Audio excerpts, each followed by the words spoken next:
అండి ఎన్ని రోజులు ఉన్నాయండి ఇంట్లో వంకాయలు వేసి వండుదామని ఇంకా అమ్మతో అయితే ఎన్ని రోజులు అయితే ఒలిపిస్తున్నానండి.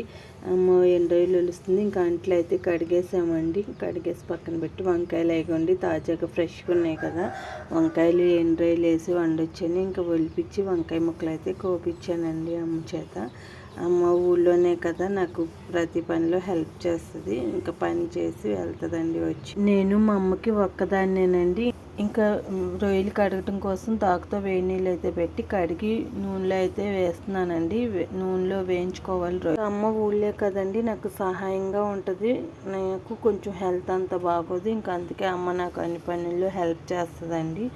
ఇంకోండి నూనెలో అయితే బాగా వేయించుకుంటున్నాను. ఇంకా మా ఇంటి దగ్గర సాయంత్రం ఎలా ఉంటుందో ఈ కోళ్ళతో మాకైతే 3 రకాల సైజులు ఉన్నాయండి. ఇది ఒక బ్యాచ్, అక్కడ చిన్న పిల్లలతో ఒక బ్యాచ్ ఉంది, ఇక్కడ ఒక పక్కన గాబులో కొన్ని ఉన్నాయండి. వీటిలన్నిటిని సదిరి కప్పెట్టేసరికి మా పని అవుద్దండి.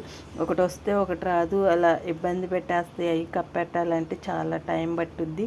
ఇంకా వేగిపోయిన తర్వాత రొయ్యల్లో ఉల్లిపాయ ముక్కలు అయితే వేస్తున్నానండి. ఉల్లిపాయ ముక్కలు వేసేసి అవి కూడా బాగా మగ్గే వరకు వేయించుకోవాలండి. ఉల్లిపాయ ముక్కల్ని అదిగోండి అలా సిమ్లో పెట్టి వేయించుకోవాలి, బాగుంటుంది. అప్పుడు బాగా మగ్గుద్ది ఉల్లిపాయ మెత్తగా.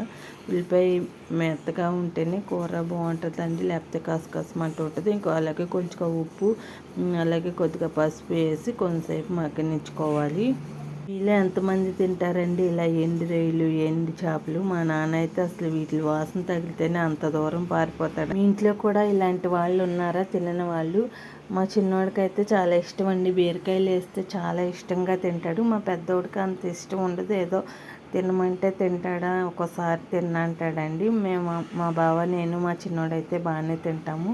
కొందరికి ఆ స్మెల్ పడదండి. అదే ఇంకా వాటిని బాగా కదిపినాక మూత వేస్తే తొందరగా మగ్గిపోతాయి వంకాయ ముక్కలు అనేది. వంకాయ ముక్కలు మగ్గిన తర్వాతే కారం వేసుకోవాలండి. ఇలా మొత్తం మగ్గినాకే కారం వేసుకుంటే బాగుంటుంది ముక్క సాఫ్ట్గా. ఇప్పుడైతే కారం వేస్తున్నానండి నేను. మనకి ఎంత తింటామో అంత కారం తినేది 1 స్పూన్నర అయితే వేసాను నేను, మా పిల్లలు ఇంకా తినలేరని. అదిగోండి కూర అయితే రెడీ అయిపోయింది. దీంట్లో నీళ్ళు అవి ఏం పోయాం కదా, అది కొంచెం దగ్గరికి వచ్చి నూనె పైకి తేలే వరకు అయితే మగ్గనివ్వాలి. అదిగోండి కూర అయితే రెడీ అయిపోయింది. వీడియోని అసలు లైక్ చేయండి, సబ్స్క్రైబ్